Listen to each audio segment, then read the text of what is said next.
This video is not a tutorial, but if you're wanting to get better at animating, editing, or really anything else in life, then I would highly recommend sticking around because a lot of these concepts do apply to most things in life, at least from my experience. And by the end of this video, you will be better equipped to tackle any new adventures that you might want to take on in the near future. Before we hop into the 5 tips of the day, I want to say thank you to this video sponsor, Skillshare, but more on that later. The first step is fundamentals. As with most things, we need to be able to understand the basics, aka the foundation, aka the fundamentals of what it is we're trying to do before we can develop into that next level. I saw a tweet the other day that really resonated with me and I thought it explained this very well. I'll be kind of paraphrasing and turning this into my own thing, but essentially it was, everyone knows how to use a knife, but my dad, who is a professionally trained chef, can use that tool way better than me because he has those fundamentals. He's taken the time to practice and study and learn all that so that he can be that much more proficient than I can, even with the same tool. The same thing goes for motion design, where we have something like the 12 principles of motion design, which can really help you take your game to the next level, myself included. When I first started out, I was just doing stuff that I thought kind of looked cool. I was just using a bit of colors, doing some Saber plugins, you know, just making it look cool and pop, I thought. But then once I actually took the time to learn the basics of my craft, it really elevated my game to a whole nother level and gave me a lot more value as a motion designer because I knew my basics. I had the fundamentals in check. And not only is it a sick feeling when you get better at something, but it also gives you the confidence to take on more things and practice more and do more things that might be out of your comfort zone, which is super important if you want to keep elevating. And of course, you will also be able to make more money because you just have a better product you can offer. You know, that's a big thing. You can offer more value. That means that you are more valuable. The second, I like to classify this as not becoming a dinosaur. You know, you might have the foundation already in check. You might have learned that. You might be, yeah, I've already got a pretty good amount of sauce. You know, I'm cool with where I'm chilling at. But realistically, there are so many people out there that are probably better than you at most of the things you do, myself included. I mean, there's tons of people that are better at me at a lot of the things that I do, but because I'm always trying to learn new things, trying to get better, I stay ahead of the curve, and I also have that confidence in myself that I can tackle pretty much anything that I want to do. The year's 2024, and I've decided that I want to learn more of 3D stuff. I used to know a little bit of 3D. I used to make 3D intros back in the day, like COD intros and whatnot. I really want to get back into that and add that to my tool set so I have an extra bit of value that I can offer. Not only can I do video, I can do photo, I can do After Effects, all that stuff, but now I'll also be able to do 3D stuff, which is insanely valuable to separate yourself. The way I've started to learn is through Skillshare, which is the largest online community for creatives. All the classes are led by industry pros in whatever industry that they are in, whether it be music or photography or animation or painting. So you can rest assured that you are in good hands when it comes to actually learning useful skills. No matter what you're trying to get into or get better at, there's most likely something for you, whether that be photography, animation, graphic design, painting, cooking. They even have business and marketing classes as well. So if you're a freelancer like me, that might be super useful as well. Personally, I've been taking the build 3D models and animations with Blender learning path to get a better understanding of Blender. Although a lot of the animation principles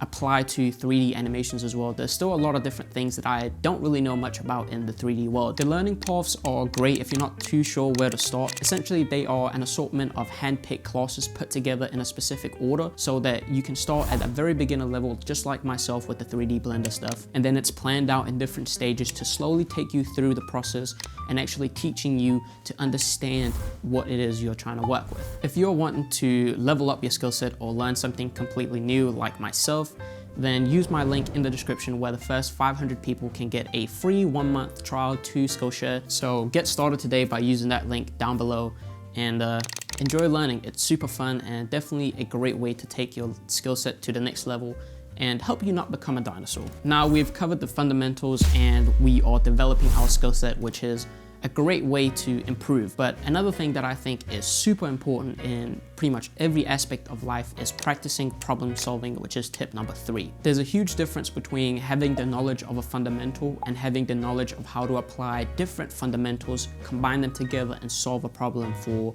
your client, for example. Especially if you're a freelancer like myself, the responsibility of figuring out how to solve their problems mainly rely on me. When a client comes to me and needs something specific, I need to know how to handle that. That's why I think the skill of being able to problem solve is the most valuable you can have if you are trying to do this sort of work, or even just in regular work in general. You know, You always have to solve problems for someone else to make money. There's probably a few different ways that can help you become a better problem solver, but one way that I found really works for me is whenever I see something that I think looks super sick, I like to try and recreate it, see if I can do it just based on what I see, go straight into After Effects and trying to figure out what techniques are used to create something like this, or maybe a different way to create the same thing, because that's not a bad thing either. You just want to be able to solve a problem based on the knowledge you have in here. And that's where something like the fundamentals or knowing different skill sets can really come in handy, because sometimes, like with a collage animation, for example, it's super neat knowing how to animate, but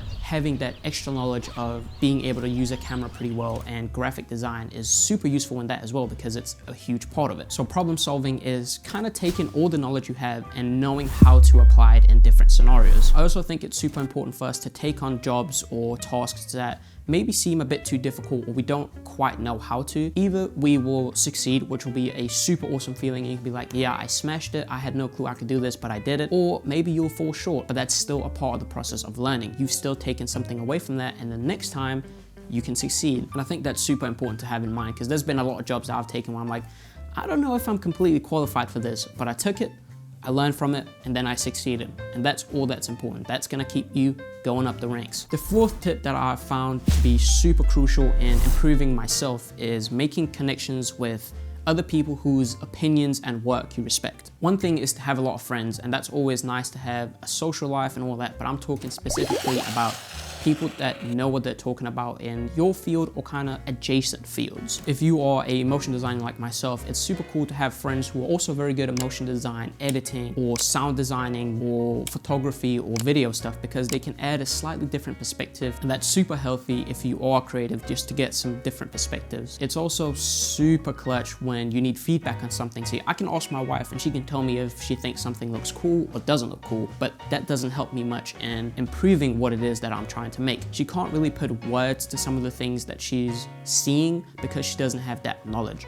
But if I have my friend like Sky or G, where I can ask them something specific about motion design or photography or video, then they can point out specific things and suggestions for what I could change or add or remove to make something better, because they have that knowledge already. And this is probably super cliche and you've probably heard it a bunch of times, but you are the average of your friend group. So don't take it lightly who you spend your time with and who you focus your energy on. You want to make sure that you're always surrounded by like-minded or better-minded people than yourself, and that'll really help you take that step to the next level. Last but not least, and I cannot stress how important this is, and that is to take breaks. It's so easy to get caught up in the pig race of making the most money and always being on top and being the best, but you won't ever be able to output your best work if you never take the time to recharge. You can't be creative 100% of the time. You can't be an absolute machine for your whole life.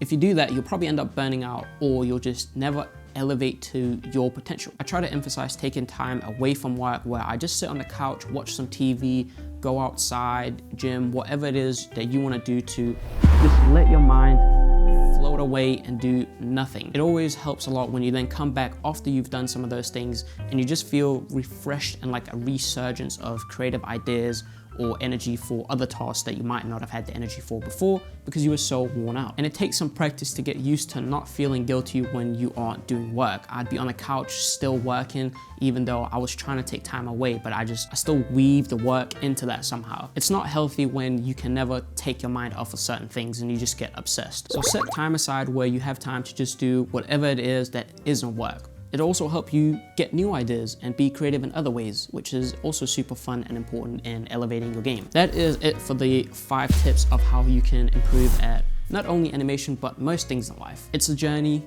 and it's super fun if you take the time to enjoy the process of getting better. You'll be gaining a lot of confidence. You'll be getting some clearance to what you like, what you don't like, what works for you, what doesn't work for you.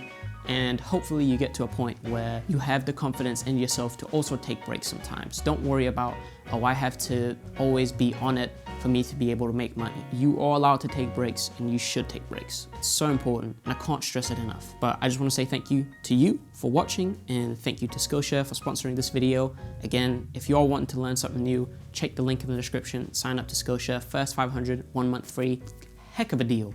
But I'll see you again next week. Peace out.